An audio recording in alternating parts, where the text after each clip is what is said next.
Hi everyone, welcome back to CS128 Honors. Today we're going to go through Lecture 5, Introduction to Ownership. Okay, let's begin. Today we're going to talk about ownership, which is one of the most important features in Rust. And if you want to follow along, you can read chapter 4.1 of the Rust book on what is ownership. So what is ownership?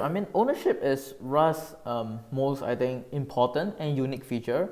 It's a set of rules for how the Rust program manages memory, and it's very different from many other programming languages. So before we can talk about ownership, we need to talk about something else first. So we need to first talk about the stack and heap. So actually all your programs need to have some memory space to store variables when they run. So the variables could be your integers, your strings, your arrays. And there are two primary places in the program where they are stored, which is the stack and the heap. So here we use a kind of like a garbage bag to signify the heap, and we use like a stack here, stack of paper here to signify the stack. And we'll continue to use this imagery like throughout the rest of the lecture today. So in a typical C program, this is the memory layout, meaning that this is the whole memory space of a typical C program, right? So you can ignore most of this, but the main point here is that there is two things here. One is the heap, as you can see here, and one is a stack. And there are two physically different locations in memory, and these are the two places where you store your variables in a program, right? So what exactly is the difference between the stack and the heap? Why do we need two different places to store? So the stack is really simple. The stack is, as the name implies, you just stack data on top of it, right? So it does not need to allocate space. What you can do is, for example, if you have an integer and you want to store it on a stack, we know that an integer is, for example, usually 4 bytes, right? So you can just push the 4 bytes of an integer onto the stack. And that's why it's fast to access values, because you just keep adding on top of the stack and the location is known ahead of time, right? And the stack is mainly used to store data with a fixed known size, like the integer that we talked about before. On the other hand, we have the heap. And the heap is a more flexible kind of storage location. The problem with the heap is that you need to allocate space before you can actually use it. So this makes it slow to access values in the heap. But the good thing about this is that it can be expanded and it can be used for data of unknown size. So for example, if you're trying to get user input, where you're trying to get the user to input their names, that will be stored in a string. And because you don't know the length of the string beforehand, you can allocate space on the heap for it and use the heap to store things instead. So from this example, we see that the heap is mainly used for variables where the data size is not known ahead of time, or for variables where the size might change. So an analogy for the heap, you can think of it like a restaurant. This is the same analogy that's used inside the Rust book. So when you first go to a restaurant, the host will ask you how many people are in your group. And depending on how big your group is, they will find a table that is appropriate for the group of your size. So this is the same process actually when you're writing a program, and when you need to allocate a variable that is a string that is of unknown length. So what happens is that you need to ask for a certain amount of memory on the heap, and you don't know this amount ahead of time. And there's this thing called an allocator that will give you a specific amount of space depending on how much you ask for. And this whole process takes time, right? It takes time to find you a table in a restaurant. Similarly, it takes time to allocate memory on the heap for you. And because of this, the process is slow. So when we talk about memory management in a program, we are primarily talking about allocating the memory that is allocated within the heap, right? So if we think of a heap, again, like a restaurant with a fixed amount of space, memory management involves several tasks, right? The first and most obvious one is asking the heap for some blocks of memory. And from that, when we ask the heap for some blocks of memory, we need to keep track of which blocks of memory are allocated to who, right? And which blocks of memory are in use and which blocks of memory are free in the heap. So that's part of keeping track. And the next thing that is involved when memory management is to return the memory we're not using. So say we allocated a bit of memory to store an array, and now we don't need the array anymore. We need to return this piece of memory so that it can be used by other parts of the program.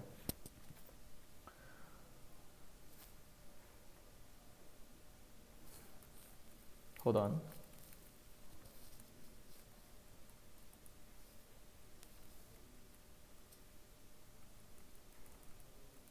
Okay, sorry for the technical problems. So the first most kind of common approach to memory management is the one that is used in C and C++, which is very simply a manual kind of memory management that is completely carried out by the programmer, which is us when we write the program.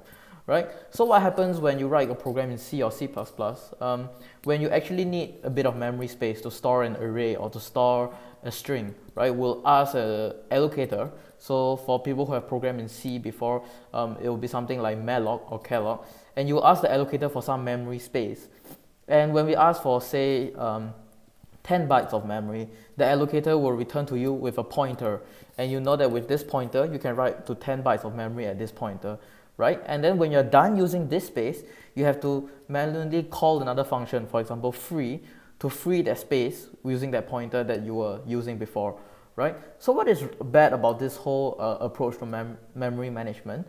The good thing is that it lets you have very tight control over the memory. But the bad part is that because we are humans, human programmers are error prone. Right? So some examples of problems is that you free a pointer too early when the variable is still in use, and this causes the next access to be invalid. Another problem is that you free too late, right? So you haven't used an array for a long time, as in you don't need it anymore, but because the space is allocated and you did not free it, the space cannot be used by another part of the program. Another more interesting problem is when you free twice, and this is commonly called a double free. And what happens is that with a given pointer that you're allocated, you call free once on the pointer, and you call free once more. And this is actually undefined behavior, which is bad because now you have messed up the allocation of the heap memory, and there is no good way to tell what will happen the next time you use that memory. So another common approach taken by programming languages such as Java is to use this thing called garbage collection. Right, or commonly abbreviated to GC. So what happens is that there's a special garbage collection process that happens when the program is running, and this process automatically checks the program for memory that you're not using anymore and frees it for you. Right. So the bad part about this is that there is an extra process that is running, and because of that, the performance of your program is affected. The good thing is that you don't actually have to manually free and allocate memory anymore, and this eliminates some bugs. So what does Rust do differently, right? So we've seen the manual memory management, we've also seen the garbage collection method, right? So actually Rust uses a third approach, which is called ownership, right? And the key idea is that it eliminates both the disadvantages of the previous two approaches that we've seen, right? It's fast, it does not use a garbage collection process, and you also do not have to do manual memory management like what you have to do in C and C++, and this results in less memory related errors. So let's dive into how this works, and we first do this by looking at the ownership rules. So these rules will not make a lot of sense right now, but we'll review them and we'll look at it again towards the end of the lecture when they make a bit more sense. So the first rule is that each value or each variable in Rust has an owner, right? And for each variable in Rust, there can only be one owner at a time. And this is one of the most important ownership rules. And the last one is that when the owner goes out of scope, the value would actually be dropped. So we look at scope briefly. Scope commonly is delimited by the curly braces that we put in our programs, and it defines the region in which the variable is valid, right? So here we have this curly bracket. This curly bracket could be part of a function, it could be part of the main function, or it could be just curly brackets that you introduce yourself, right? And here we define as a variable with hello, and it's valid here when it's defined, and towards the end, before it goes out of scope, it is dropped, right? So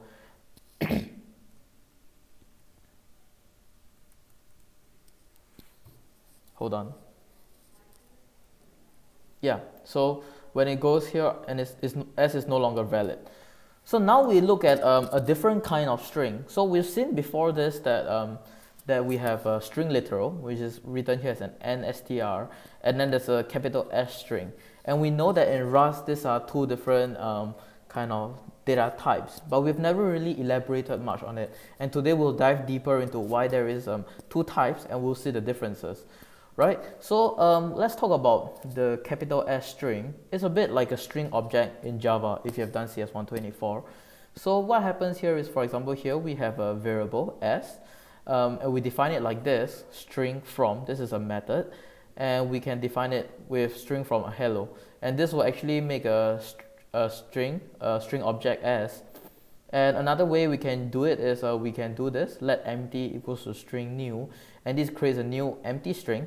And a string object can actually be modified, so we can actually push string onto it, something, and now this empty object actually has this string called something, right? So the key idea here is that the string is made from the methods like this, and it actually can be modified, whereas the ampersand string cannot actually be modified, like it's a fixed immutable literal, right? So remember previously I said that when we have a garbage bag, this signifies a heap. And the key idea here is actually that the string object, or the capital S string, are actually values that are stored on the heap. And why is it stored on the heap? As we've mentioned before, it's because string, we don't really know how long a string can be. It can be arbitrarily long, it can be extended, it can be reduced, like here when we add something to it. So that's why it's a good candidate for a variable to use in the heap. So strings by default hold their value in the heap, and what happens is that you have a pointer to your string on the heap, and the pointer is actually on the stack. So actually your stack holds a pointer which has a fixed length to a value of variable length on the heap. So this is a common point of confusion, so make sure you get that right. So we talk about scope again, which is the region in which the item is valid, right? So whenever a value on the heap goes out of scope, Rust actually calls this drop function to free the memory. So recall previously we said that in a manual memory management, the programmer has to free the memory themselves. We see now that in Rust, the freeing is done by the compiler. The compiler adds the freeing for us, and it happens when a variable goes out of scope. So this is our third ownership rule, right? So for example, here we define let s equals to string from hello, and now we have a variable string s that lives on the heap. Here, s goes out of scope. So at the end of this curly brace, before it goes out of scope, Rust actually calls drop on s, and this extra call to drop s is actually inserted by the compiler into your program when it's compiling the Rust program, right? So this is not a manual drop like you would do in C or C++. It's also not a garbage collection where there's some extra process that is checking whether a variable is in use and then drop it when it's not. So all this happens at compile time, and by the time you run the program, it's actually a fixed location of where to drop. So that's the key difference. Oh, so this is what I said earlier. So drop happens on compile time. The compiler inserts the instruction. Whereas for garbage collection, it happens during runtime. So there's an extra process that checks for unused memory. So now that we have some idea of the ownership, we have to look at the motivation for why ownership is useful, right? We look at the following code example. So here we have let x equals to 5, and then we have let y equals to x. So this is a simple enough program, right? We see we know that okay, x is 5, and then we know that y is 5, and then that's all, the end of the story. And that is actually, that is what happens. So we have two variables, x and y, and at the end of this, both is equal to 5. And this is easy to view because both the values, so for example, the value 5 is an integer which has a fixed size and is on the stack. So it's easy to copy values of fixed size on the stack. So what happens here is simply that y copies the value that is in x. And we take this for granted in a lot of the languages that we have, but that is what happens. So now we look at something different. So here we have a string, s1, string from hello, right? And like we mentioned earlier, this is how the structure of it looks like. So this is a kind of a table that kind of tells us some data about the string s1, right? It has a pointer to the heap. So here, we put the garbage bag as a sign that this value lives in the heap, right? So the actual hello, like 5 character string lives in the heap is variable length, and we don't know how long it is. And then this value here lives on the stack. And this is a fixed size, right? There's a pointer that points into the heap. There's a length to show how long the string is, and capacity, which is how much space on the heap that we've already allocated for this string. So all this look normal enough. We have a value on the stack pointing to the actual string value in the heap. Now we look at the next line, right? Let s2 equals to s1. So what do we think is happening here? Stop for a moment and try to compare this with the previous example we have, where we have y equals to x, right? So does s2 get a copy of this one? I mean, like, does it look like this? So s2 will get a copy of the whole string. So again, this is on the heap, this is on the heap, and s2 here is on the stack, and it gets a whole copy. And the answer is no, it does not look like this. And the reason is because it's simply too expensive, right? Here we have a string that is 5 characters long, but there's every chance that we actually have a string that is 500 characters long, right? It could be a very large object living in a heap. So if Rust actually tries to copy something in the heap every time we do s2 equals to s1, it will actually be really expensive, and it will actually impact the performance. So actually what happens is that it will look something like this, right? So as in, or when we think of programming languages like Java, we say that this is like a shallow copy, right? So we have s1, which is here, pointing to the value in the heap, and then we have s2, right, which is also pointing to the exact same set of values in the heap, right? So this is closer to how it might actually look like in Rust, right? But that's still not the whole story. Because when we do this, there is still a problem, right? So the problem is what happens when both s1 and s2 go out of scope. For example, let's say these two lines are part of a function, right? What happens when the function ends and s1 and s2 go out of scope? We know that Rust calls drop for values on the heap whenever the value goes out of scope. So it will actually free the memory on the heap for us, right? So when s1 and s2 go out of scope, we will free the value in s1. So this happens, right? So Rust will free the value in the heap belonging to s1. And then s2 as well goes out of scope. So it will try to free the value pointed by s2 on the heap, which is actually the value that was already freed before. And we get a double free error. And recall that we said earlier that a double free error actually causes undefined behavior, right? So this is wrong as well. So how does Rust actually deal with this? Like, what really happens? So what really happens is this thing is called a move, right? So what happens is that when we do s2 equals to s1 for something that lives on the heap, what happens is s1 becomes invalidated, right? S1 cannot be used anymore. And the value pointing, the value on the heap now belongs to s2.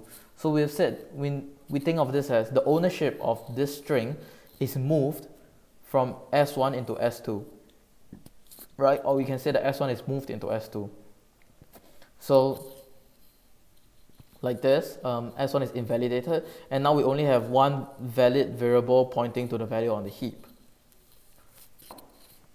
So we recall the ownership rules that we mentioned earlier, right? Each value in Rust has an owner, and there's only one owner at a time. This is what we mean, because you can't have both s1 and s2 pointing to this same value in the heap, which means that this variable actually has two owners, which is not valid in Rust. So it does this by invalidating the earlier one and making the next one the one that is valid.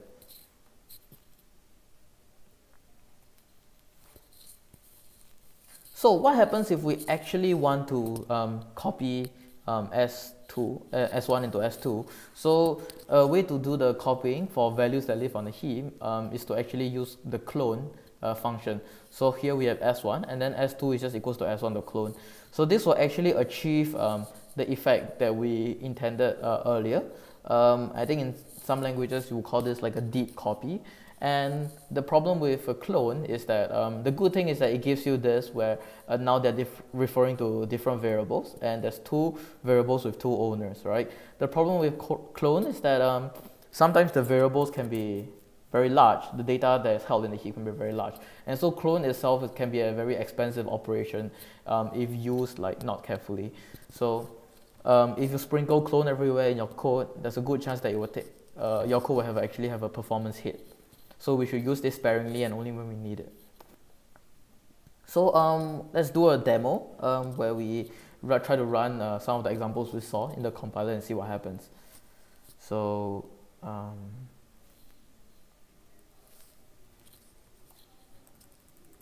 I have the code editor on this side, and then I will open the terminal on the other side, and then we'll try to compile the example that we have. Right, so okay, let's go.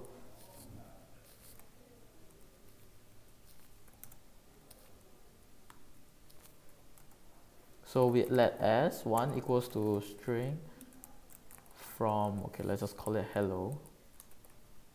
And then we let s2 equals to s1, right? So recall that now the value of s1 is moved into s2, and s1 is no longer valid.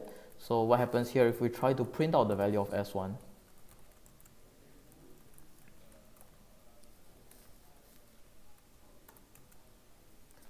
So actually when I save, my linter already tells me that there's a borrow of move value, but let's try to compile. Right, so similarly the compiler gives the same complaint. There's a borrow of move value s1.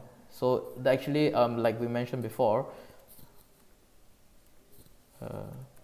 the Rust compiler is actually very useful. It tells you exactly where this happens, right? So it says that in line 2, move occurs because s1 has type string, which does not implement the copy trait.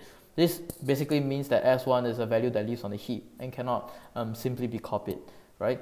And it shows you exactly where it's moved. On line 3, it says value is moved here. And then here, the value is borrowed, I mean, it's used after the move, right? And that is causing the problem. So actually, if we change this to print s2, it will be valid because s2 is still valid. So this will be completely fine. Right, and then now we give an example of clone. We do, instead of moving the value, we do clone. So now both s1 and s2s are valid, and both can be used, right? So we try to print both s1 and s2. Right, and now both variables should be able to get printed. Right, if we run it. Right, so we see here when we run it, we get hello and hello. So both the strings are now valid. We now have two different variables with two different owners. So back to the lecture. So again, we recall the ownership rules. Each value in Rust has an owner, one owner at a time, and when it's out of scope, it will be dropped. So let's look at some deeper examples as it pertains to functions, right? So here, we first take a look at these two functions. So this function is called takes ownership, and as the name implies, when you do a parameter like this, some string, which is our type string, when you call a function like this, it actually takes ownership of the string, right? So here we print the string, and so the function here takes ownership of the string, and once we get to the end of the function, the string goes out of scope. So from the place that calls the function, so for example here, we have a new string s, we run take ownership of s, the ownership of s gets moved into the function here, and here it gets dropped. So here if we try to use s, it's no longer valid, as the command writes, s is no longer valid here, right? So we look at another example. So we have another function, makes copy.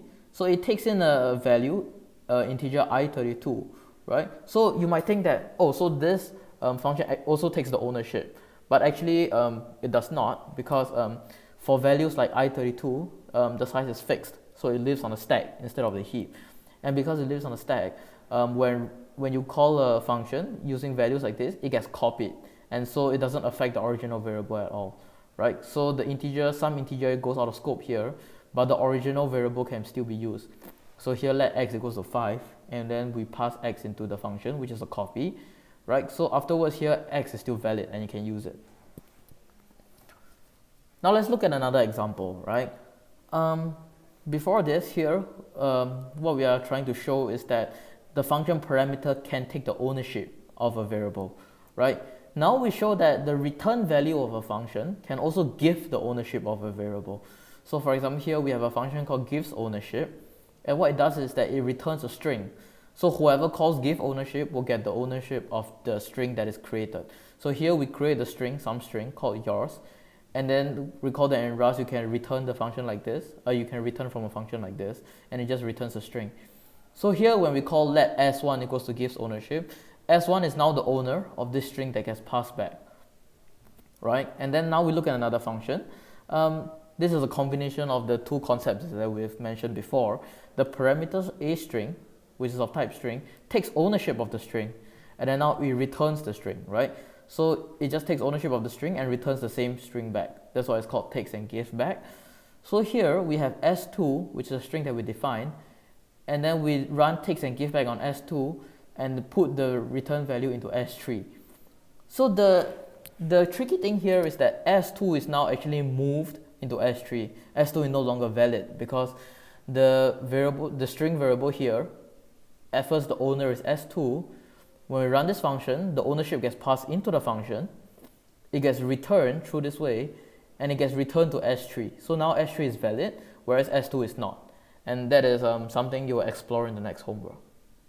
So with the lecture that we've covered today, it should be enough information for you to do homework 3, which is released today. It is due 1 week from now, next Wednesday at 2359. And have fun coding Rust.